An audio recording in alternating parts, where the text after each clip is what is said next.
نستغفره ونعوذ بالله من شرور أنفسنا وسيئات أعمالنا ومن يهده الله فلا مضل له ومن يضلل فلا هادي له أشهد أن لا إله إلا الله وأشهد أن محمد رسول الله اللهم صل على محمد وعلى آل محمد أما بعد.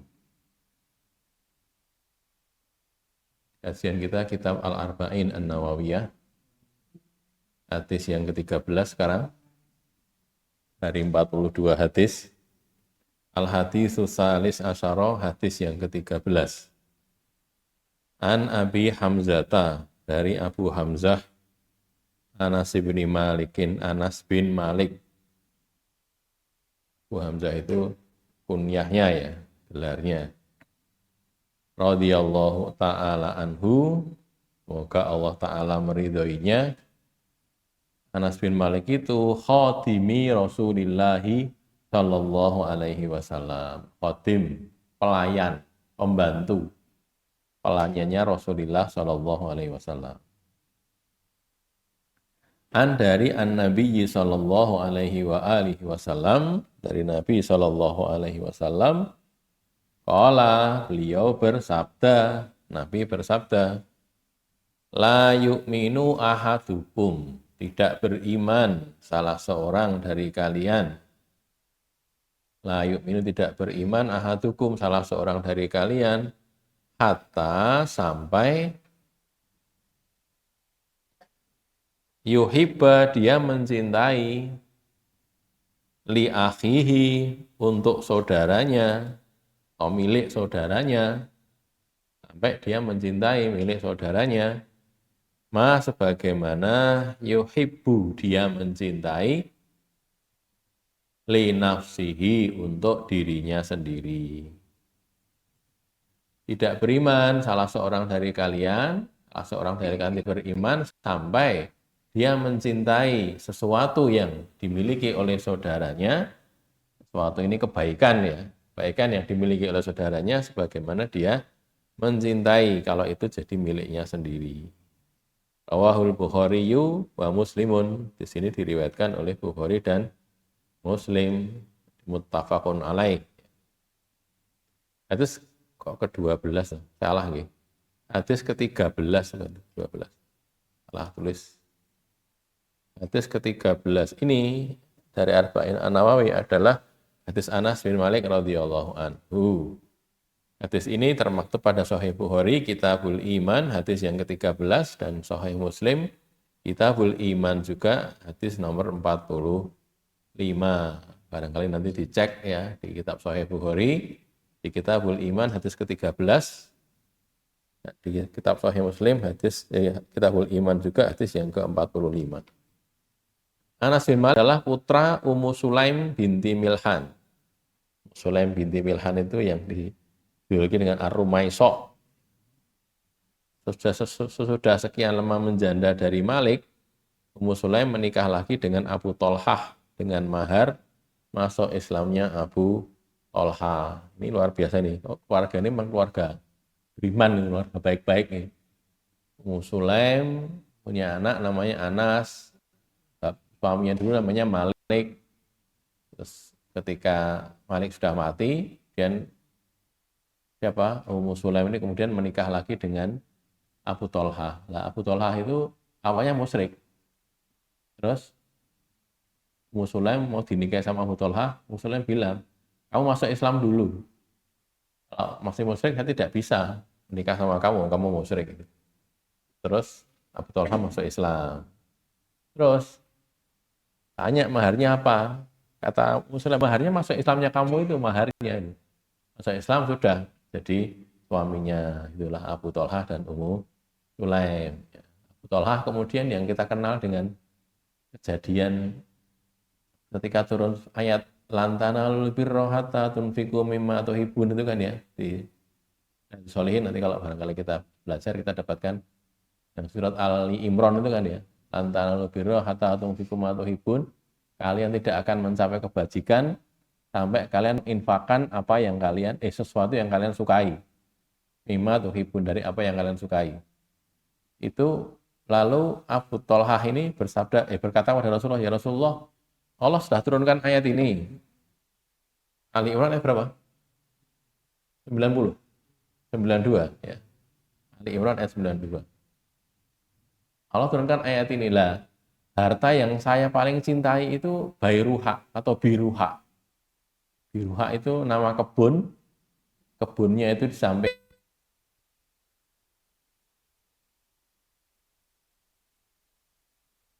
ada mata airnya, ada tanam-tanaman, ada kurma, macam-macam gitu ya, pohon-pohon kurma dan sejuk tempatnya itu. Itu harta yang paling saya cintai. Maka kata Abu Thalhah, ya Rasulullah, saya infakkan ini lillahi ta'ala. Karena kan lantana lebirroh hatta tunfiku mimma tuhibun gitu kan ya. Kata Rasulullah, kamu saja, kamu tahan sebagiannya, kamu berikan pada saudara-saudara kamu. Akhirnya Abu Thalhah menginfakannya diberikan pada kerabatnya, saudara-saudaranya, berikan pada orang-orang kerabatnya yang tidak mampu itu. Itu gitu ya. Itu Abu Thalhah.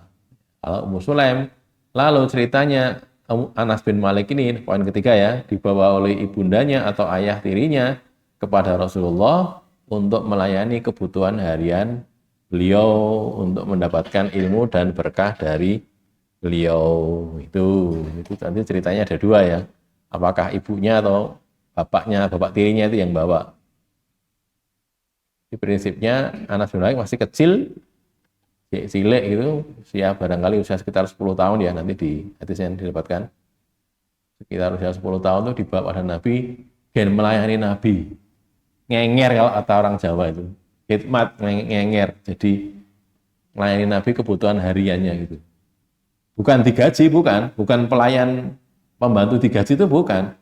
Ya tidak digaji, ya memang gen melu Nabi, gen untuk ilmu gitu loh. Dicedak sama Nabi SAW. Maka kita dapati banyak sekali hadis yang diriwayatkan oleh Anas bin Malik, kan gitu. Karena dia dekat dengan Nabi SAW. Kisah dan kesaksian Anas bin Malik menjadi pelayan Nabi Shallallahu Alaihi Wasallam. Ini di itu Sahih Bukhari ya. Sahih Bukhari hadis ke 5166. Saya bacakan ya pelan-pelan ya.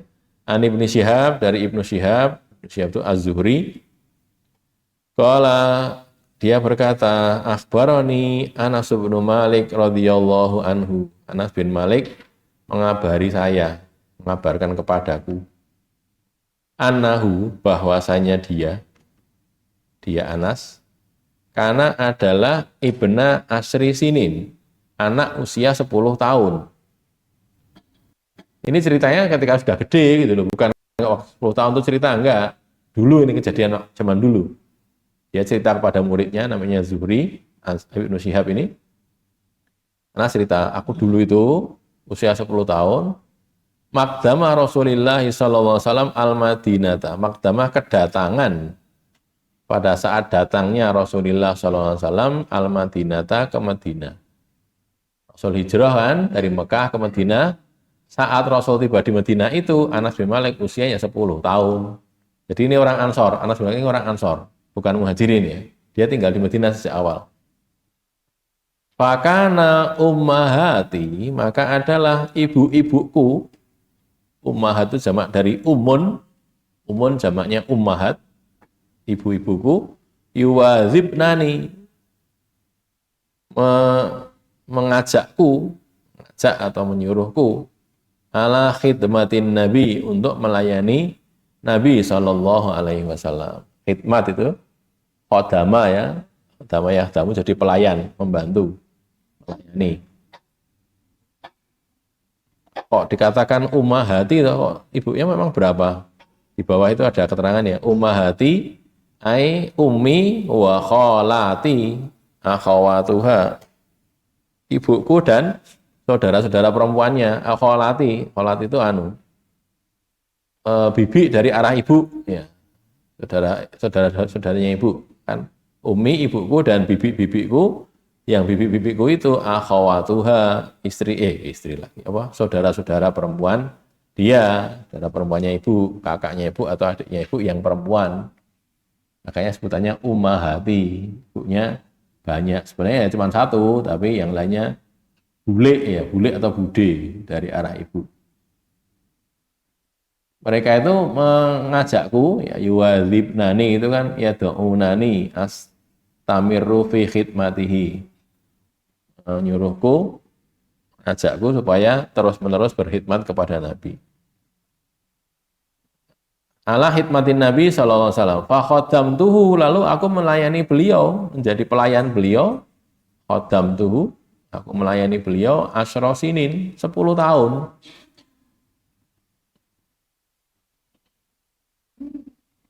Wa tuwfiyan Nabi sallallahu alaihi wasallam, dan Nabi itu wafat. Nabi diwafatkan, Nabi wafat. Wa ana, dan aku ibnu isri nasana, anak usia 20 tahun. Ketika Nabi datang, anak sudah usianya 10 tahun, ya, langsung melayani Nabi selama 10 tahun, Nabi wafat usianya 20 tahun. Pas tau ya. 10 tahun, Nabi rawuh dari Mekah ke Madinah. Terus dilayani oleh Anas bin Malik 10 tahun. 10 tahun, Nabi wafat. Anas bin Malik dan nak melayani lagi, wong sudah wafat. Jadi melayaninya sejak Nabi datang di Madinah sampai wafat. 10 tahun itu Anas bin Malik terus-menerus menjadi pelayannya Nabi Shallallahu Alaihi Wasallam tanpa dibayar. Tapi kan untuk ilmu, untuk berkah. Ini ya, ini hadis ini sekaligus menjadi bukti pada kita bahwa transfer ilmu itu memang yang paling bagus suhbah. Suhbah itu apa? Ngancani, menemani. Jadi bapak-bapak, bapak-bapak atau ya mas-mas, kalau pengen dapat ilmu dari ustadz, dari kiai gitu, kancani. Jadi yang dikancani terus, semakin sering ngancani semakin banyak ilmu yang didapatkan. Kan gitu ya. Itu zaman dulu juga gitu. Dan Rasulullah SAW begitu, kemudian para sahabat juga begitu, tabi'in juga begitu, dan seterusnya. Sehingga apa? Ilmunya tidak hanya diajari di kelas atau di waktu kajian gini, enggak. Ya 24 jam itu. Gimana mau tidur, gimana bangun tidur, gimana makan, gimana ke belakang, dan sebagainya itu. Jadi tahu semuanya kan. Tahu luar dalam lah gampangnya gitu. Sampai karena anak masih kecil kan, jadi dia tahu bagian-bagian dalamnya rumah tangga Rasulullah. Dia bukan masalah bukan masalah yang aib, bukan aurat, bukan ya, tapi bagaimana Rasul dengan istri beliau. Anas bin Malik tahu karena ya tadi suhbahnya sampai ke tingkat itu, gitu, menyiapkan segala keperluan Rasulullah Shallallahu Alaihi Wasallam. Ya kalau di sini yang ngejak itu ibunya, ya ini kan ya, Ummahati tadi kan ibunya dan bibi-bibinya. Yang kedua, hadis yang ini, bawahnya ini, hadis di halaman berikutnya ya. An Anasin radhiyallahu anhu, dari Anas, semoga Allah meridhoinya, qala, dia berkata, qadima Rasulullah sallallahu alaihi wasallam al-Madinata. Rasulullah SAW datang ke Madinah, tiba di Madinah, hijrah kan. Laisa lahu khadimun, dia tidak punya pelayan, beliau nggak punya pelayan. Laisa lahu khadim, tidak ada baginya khadimun, pelayan. Fa akhadha Abu Thalhata biyadi, lalu Abu Thalhah memegang tangan saya. Abu Thalhah bapak tirinya Anas ya, bapak tirinya Anas. Fantalaqa bi, maka dia berangkat bersamaku kepada Rasulullah sallallahu alaihi wasallam. Fantalaqa, maka beliau bapakku itu berangkat bersama aku. Berangkat ngejak saya untuk menemui Rasulullah Shallallahu Alaihi Wasallam. Faqala, lalu dia berkata, bapakku berkata, bapak tiri ya, bapak tirinya Anas, ya Rasulullah, wahai Rasulullah, inna Anasan, sesungguhnya Anas ini, anak tiri saya ini ya Rasulullah, itu hulamun kayisun, anak yang cerdas, cerdik. Kayis itu cerdik atau cerdas. Anak ciri saya ini umur 10 tahun ini cerdas ya Rasulullah. Fal yahdumka, maka hendaklah dia melayani engkau. Jadi ya Rasulullah, mohon diterima ini anak saya ini, anak tiri saya ini, biar melayani engkau, kebutuhan harianmu gitu dilayani oleh anak saya ini. Qala Anas bin Malik berkata, fa khaddamtuhu, maka aku melayani beliau Nabi fis safari wal hadori, di waktu safar dan di waktu hadir, tidak safar, ketika bepergian maupun ketika berada di rumah. Maqala li syai'in sona'tuhu, maqala, tidaklah beliau itu berkata, tidaklah beliau bersabda li kepadaku, li syai'in untuk sesuatu. Maqala, tidaklah beliau bersabda li kepadaku, li syai'in untuk sesuatu yang gitu ya. Sona'tuhu, aku melakukannya, aku mengerjakannya. Hadza, ini, hakaza, seperti ini.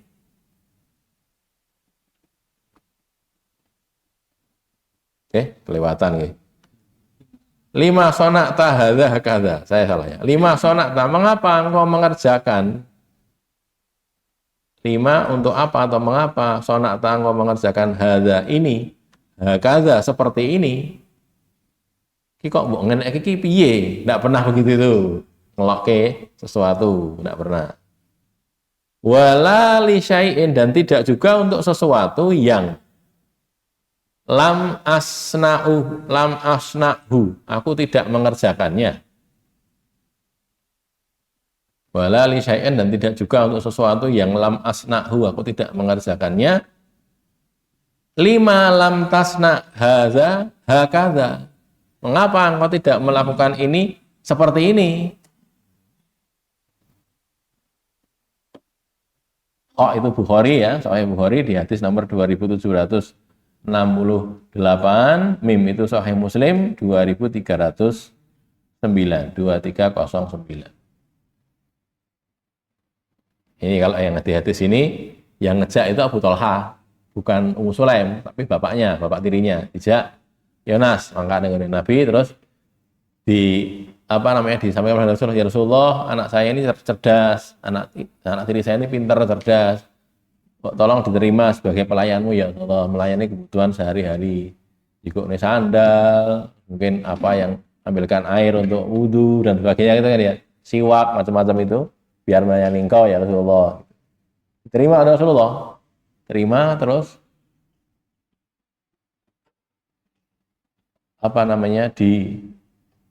dijadikan pelayan. Lah, selama 10 tahun melayani Nabi itu, 10 tahun-tahunnya dari tadi ya, yang yang pertama tadi, itu beliau melayani di waktu safar, ikut bepergian juga, waktu hadir di rumah juga ikut melayani terus.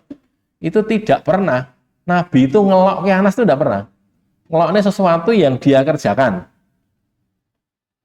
Diloknya, kok mbok ngenek iki piye to? Tidak pernah gitu. Jadi misalnya ya, diloknya, lho Nas, iki kok mbok resik ini kok bentuknya ngene, salah itu. Tidak pernah gitu. Ngeloknya itu tidak pernah. Juga tidak ngeloknya sesuatu yang tidak dikerjakan Anas dengan, loh Nas, iki kok ora mbok ngenekke, juga tidak pernah juga itu. Jadi ngeloknya karena Anas berbuat tidak pernah. Ngeloknya karena Anas tidak berbuat juga tidak pernah. Jadi sama sekali tidak pernah begitu. Apalagi kok memaki, tidak pernah sama sekali gitu ya. Onek-onek tidak pernah sama sekali. Itu akhlak Rasulullah Shallallahu Alaihi Wasallam. Gitu. Itu kan luar biasa gitu. Dan nanti orang akan bertanya, "Lau piye ra dilokne wong kleru kok?" Kan gitu tuh ya. Maka kata jawabannya adalah memang Anas ini orang cerdas, anak cerdas gitu ya. Jadi rasa dikongkon ini mudeng gitu loh, yang dilakoni apa itu mudeng dan benar. Gitu. Benar, walaupun nanti kita dapatkan hadis juga pernah Nabi itu sampai bukan ngelokne tapi apa istilahnya mengamati, mengontrol Anas gitu loh. Jadi Anas disuruh mengirimkan sesuatu kepada seseorang, terus tekan tengah jalan itu Anas dolanan sik gitu loh, karena tak cilik to nggih. Kita bayangkan anak 10 tahun kan. Dolanan ketemu katanya dolanan sik, terus Nabi lihat gitu terus dicedaki. Nas, kowe mau digangkon apa? Oh iya, angkat gitu loh. Ya pernah begitu juga pernah, tapi hampir nyaris tidak pernah mengatakan seperti ini. Maka di sini dikatakan tidak pernah ngelokne sesuatu yang dikerjakan, dilokne kok mbok enek iki piye? Ora tahu. Yang tidak dikerjakan dilokne. Kok ora mbok enek iki piye? Ya enggak pernah gitu loh. Gitu ya. Jadi akhlaknya Nabi seperti itu, sedangkan anak sendiri juga anak yang cerdas, sehingga ya klop gitu loh. Nabi juga akhlaknya baik, tidak suka memaki, tidak pernah memaki-maki, tidak pernah ngonek-ngonekke, tidak pernah nyeneni, tapi Anas juga cerdas. Ini tentang Anas bin Malik sedikit ya, tambah sedikit. Terus hal lain yang belum saya muat di sini tuh, Anas bin Malik itu didoakan sama Nabi. Didoakan dua hal. Jadi panjangkan usianya dan limpahkan hartanya, dua. Maka Anas bin Malik itu usianya panjang sekali. Sampai masa Umar bin Abdul Aziz, tak bisa bayangkan. Umar bin Abdul Aziz itu tahun 100 Hijriah. 99 sampai 101 Hijriah. Padahal dia sudah lahir pada tahun sebelum Hijriah kan ya, sebelum Hijriah kan. Jadi minus 10 berarti. Jadi kalau Hijriah itu tahun 1 Hijriah, ini dia tahun 101 itu masih hidup. 100 atau 101 masih hidup. Padahal dia lahirnya 10 tahun sebelum Nabi Hijrah kan. Berarti 110 usianya itu. Jadi Anas bin Malik itu usia panjang dan keturunannya banyak itu. Jadi 3 usianya panjang, banyakkan keturunannya dan limpahkan hartanya. Dan kaya, sugih banget, kaya raya. Anas bin Malik itu kaya, anaknya banyak, cucunya banyak, terus usianya panjang. Bahkan disebutkan di bagian riwayat Anas bin Malik itu sampai memakamkan cucunya ngantek ping piro gitu. Karena kan ya kita bayangkan usianya 100 tahun, 110 tahun, antek putune mati gitu. Gede-gede tua mati gitu kan ya. Cucunya bukan mati dalam keadaan kecil, bukan. Ya sudah gede cucunya itu. Sudah gede terus wafat, meninggal, dia sampai memakamkan banyak cucunya karena usianya panjang. Itu Anas bin Malik radhiyallahu anhu. Baik, ini belum masuk hadisnya ya, baru bicara tentang pembawa hadisnya. Isi hadisnya adalah orang tidak beriman dengan keimanan yang sempurna sampai dia mencintai kebaikan yang dimiliki saudaranya sebagaimana bila kebaikan itu menjadi miliknya. Jadi la yu'minu ahadukum hatta yuhibba li akhihi ma yuhibbu li nafsihi. Orang tidak beriman dengan keimanan yang sempurna sampai dia mencintai barang yang dimiliki oleh saudaranya, kebaikan ya, barang-barang yang baik, kebaikan, sebagaimana kalau dia mempunyai barang itu. Contoh. Saudaranya itu dapat rezeki berlimpah gitu. Lalah kok ya dodol lemah itu ora ganti rugi tapi ganti untung gitu kan ya. Kena proyek tol itu kan. Dulu ada saudara kita yang di daerah Ngasem, pondok pesantren, kita ngirimi anak di situ, ngirimkan guru di situ. Itu kena tol, jadi sekarang jadi pintu tol Solo Jogja itu kan di daerah Ngasem, daerah join antara Solo Jogja dan yang jalan Solo Semarang itu kan joinnya di situ, di daerah situ. Itu kena proyek tol itu, padahal itu ya tanah pondok itu. Nah, cuma ada dua, kalau satunya malah di sini di daerah Jogja sini, Jogja atau mungkin daerah Prambanan itu ya. Terus rembukan nih dua pondok tadi itu. Bukan piye, saya bertahan, pokoknya nggak mau, saya minta tidak dikenai, kalau suruh geser petanya suruh digeser, titiknya biar tidak kena saya gitu. Yang di Jogja gitu, yang sana awalnya mau gitu juga, tapi akhirnya lama-lama dipikir-pikir sudahlah, biar diganti aja lah. Nanti kita cari tempat yang lain, kena proyek ya golek hijau ganti. Nah ternyata dia juga baru tahu, Ustadznya nih ya, namanya Ustadz Ahmad itu kalau barangkali kenal ya. Cerita kepada saya, ternyata Ustadz itu kan dia bilang, proyek tolnya itu bilang, pokoknya ini bangunannya nanti akan kena sebagian, tapi kalau mau diambil dulu boleh gitu. Jadi gendangnya jigu isek, kusen jigu isek, mereka tidak mau pakai bangunan itu, mau digusur kok gitu. Jigu kabeh boleh gitu. Perlu sak botol-botolnya jigu kabeh ora apa-apa gitu. Tapi kan ya rada angel lagi. Sing gampang jigu kan bisa gendeng, kemudian kusen, terus sak debelnya itu ya diambil semuanya. boleh, nggak apa-apa. Udah, habis itu, tapi kata dia, tapi sebelum diambil kami hitung dulu, dihitung saya. Dihitung, nanti ini berapa, harganya berapa, bangunannya berapa, dihitung total itu, taksir sudah, boleh diambil. Terus, waktu pohon juga gitu, pohon dihitung ternyata satu persatu. Itu lombok piro dihitung, sak lombok piro dihitung satu-satu gitu. Nah, karena itu jumlahnya jadi banyak sekali. Jadi dalam waktu singkat langsung dapat uang jumlah besar. Akhirnya sekarang pindah di daerah Ngawen ya. Di pondoknya itu pindah ke sana, beli tanah di sana karena bisa begitu. Nah terus ya tahu gitu, yang pondok yang di sini, yang di Prambanan atau yang di Sleman tadi itu, bilang ngomong sama dia terus, wah gitu toh, nah, kalau gitu anu saja. Sini ya kan biar kena gusur aja gitu malah gitu. Tapi kebacot nggak bisa karena sudah digeser, titiknya sudah digeser sama proyek yang di Jakarta sana, itu digeser, munculkan lagi pada proyeknya ini nggak apa-apa, kami kena gusur nggak apa-apa. Oh nggak bisa pak, sudah kebacot lewat pak, gitu. Sudah nggak jadi kena itu. Sudah itu. Contohnya itu tadi ya. Loh itu seneng sebagaimana dia seneng. Padahal kita nggak dapat apa-apa kan, rupiah pun nggak dapat kita kan, tapi seneng, alhamdulillah seneng, ikut seneng. Karena sudah kita dapat kebaikan gitu, dapat bukan ganti rugi, ganti untung tadi tuh ya. Contohnya seperti itu. Lah, kita begitu. Nek bisa, berarti sempurna iman kita. Nek tidak, belum sempurna. Bukan tidak beriman sebenarnya ya. La yu'minu itu maknanya kalau ulama mengatakan la yatimul iman. Imannya tidak sempurna. Kok enek kancane untuk kebaikan, nah kita ikut senang sebagaimana dia senang gitu. Ada sahabat Nabi itu, saya lupa namanya, ada 2 orang kan. Anggaplah si A sama si B gitu ya. Ini dua-duanya sahabat Nabi. Si A itu ngomong pada si B, B tolong ya, kowe moro ning omahe kon si C kae. Terus lamarno untuk saya ini. Lamar tapi untuk si A gitu loh. Kan boleh tuh ya. Lamar ke wong itu kan boleh. Jadi datang pada orang tuanya, teman saya namanya A mengelamar putrinya bapak namanya C gitu. Boleh enggak gitu. Kan boleh itu. Terus ini datang, si B ini karena disuruh sama si A, datang kepada keluarga si C, terus ngelamar.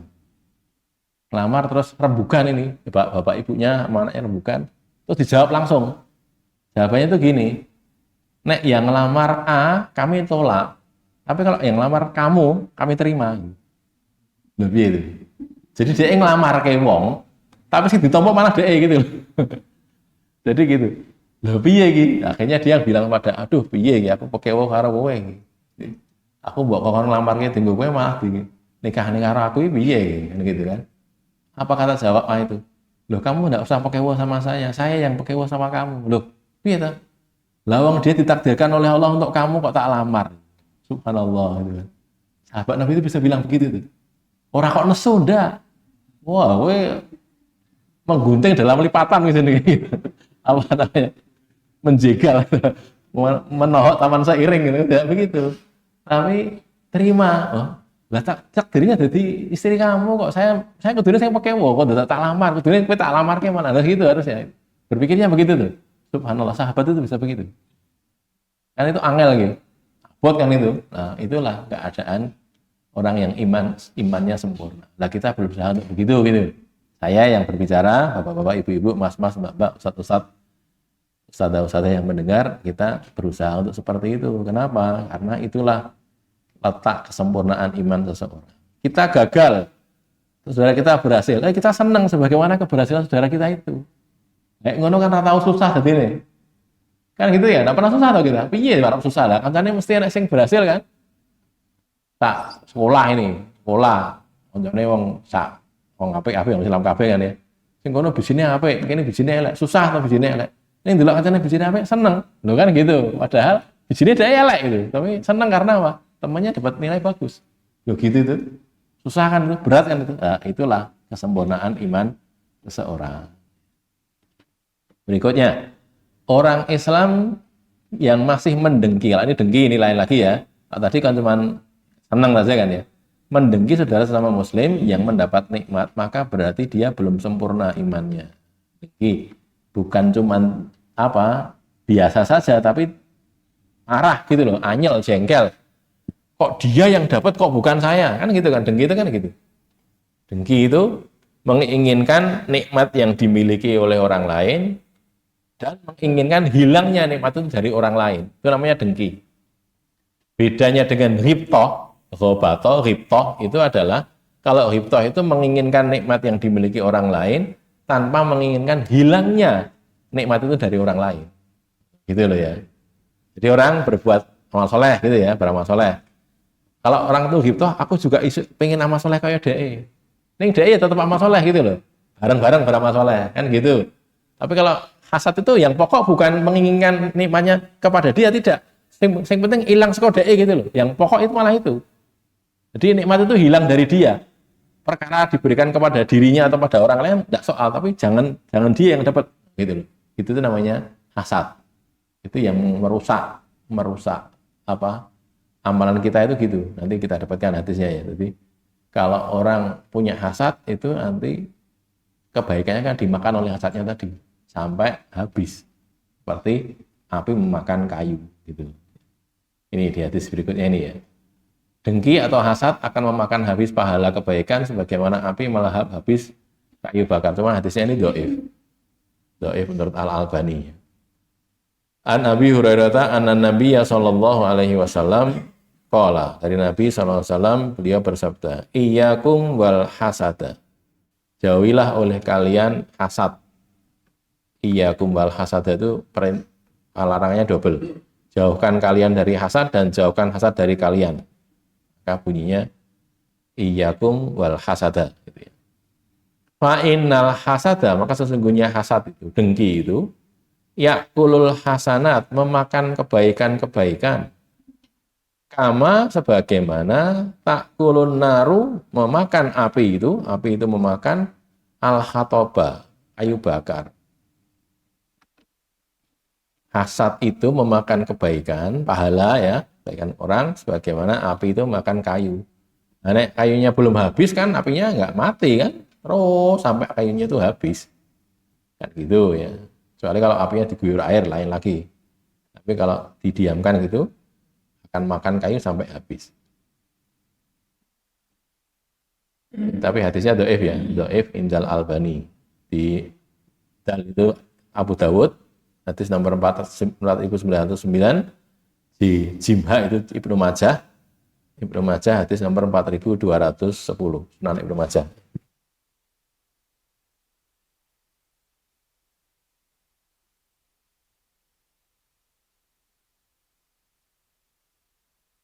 Dihilangkan ghil itu rasa tidak enak hati kepada orang beriman.